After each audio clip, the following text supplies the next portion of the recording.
और 90 डिग्री के सामने वाली भुजा हमेशा क्या कहलाती है? कर्ण। अब विशेष बात त्रिकोणमिति में आती है लंब के निर्धारण की, कि लंब किसे माना जाए।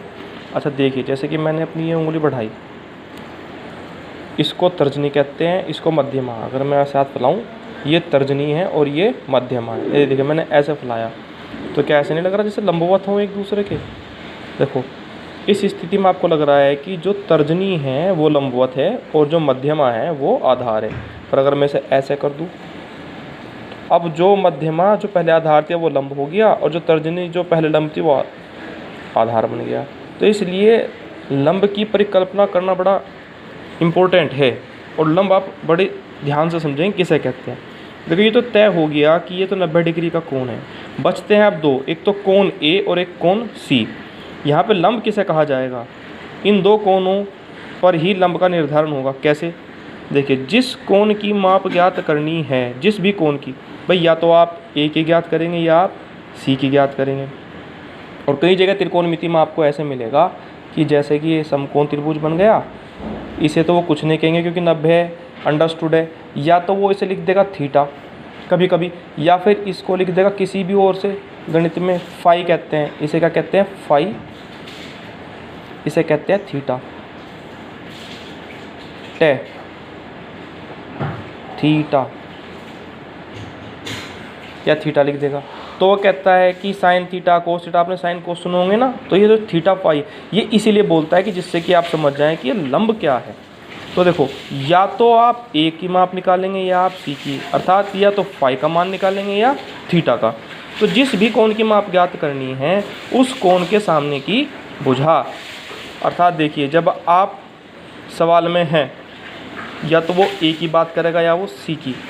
देखिए जब कोण सी को बात कर रहा है, किसकी बात कर रहा है? कोण सी की, तो तब लंब हुआ ए बी, आधार हुआ बी सी।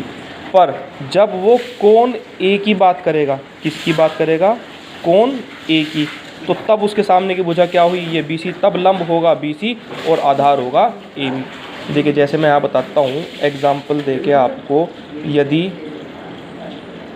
कोण सी है तब लंब ए बी, ठीक, और आधार क्या होगा? B C. नंबर एक बात। नंबर दो बात, यदि कोण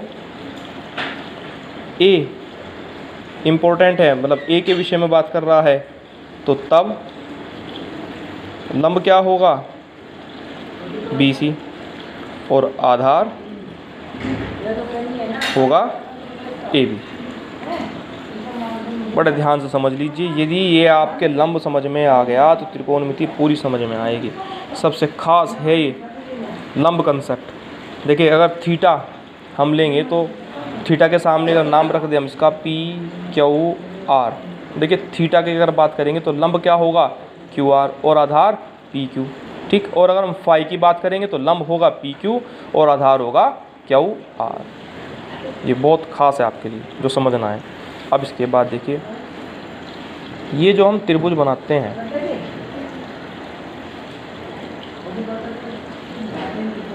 ठीक, ये नाम दे दिया हमने पी, ये क्यू और ये आर। ये हो गया समकोण, ये हो गया कर्ण। कर्ण यदि मैंने इस एंगल को तय किया बात करने के लिए, तो ये हो गया लंब और ये हो गया आधार, ठीक है। देखिए यहाँ 6 अनुपात हैं, नाम सुन लीजिए क्या ले रहा हूँ, 6 अनुपात हैं। क्या क्या है? अनुपात दो भुजाओं से मिलकर बनेंगे। देखिए लंब बटे कर्ण पहला अनुपात, आधार बटे कर्ण दूसरा अनुपात, लंब बटे आधार तीसरा अनुपात, कर्ण बटे लंब चौथा अनुपात, कर्ण बटे आधार पांचवा अनुपात, आधार बटे लंब छठवां अनुपात। देखिए लंब बटे कर्ण, ये रहा लंब और ये रहा कर्ण। भाई माप तो उनकी कुछ ना कुछ होगी ही ना, इसलिए तो हम पिछले उसमें सब समझ चुके। पाइथागोरस प्रमेय से कर्ण लंब आधार सब भुजाओं की माप पर आधारित था। तो लंब बटे कर्ण 1 अनुपात, आधार बटे कर्ण 2 अनुपात, लंब बटे आधार तीसरा अनुपात, कर्ण बटे लंब चौथा अनुपात, कर्ण बटे आधार पाँचवा अनुपात और आधार बटे लंब छठवां अनुपात।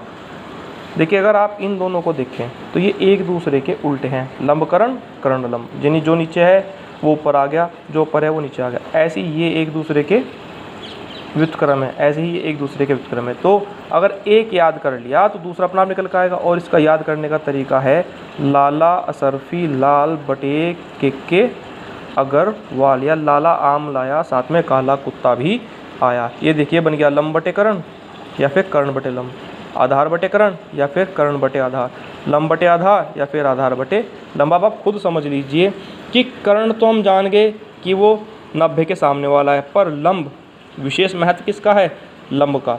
और लंब यहाँ हमने इसे ही क्यों कहा, क्योंकि यहाँ पर थीटा है।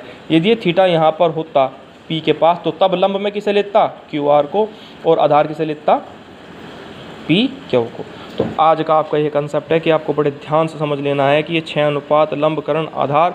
और इसके बाद मैं आपको अगली वीडियो में ये जो अनुपात हैं इनके नाम सिखाऊंगा कि लंब बटा कर्ण, आधार बटा कर्ण और लंब बटा आधार को हम बोलते क्या हैं। क्योंकि कभी भी हम इस तरह से लंब कर्ण आधार कर्ण नहीं लेकर चलेंगे, इनके नाम होंगे।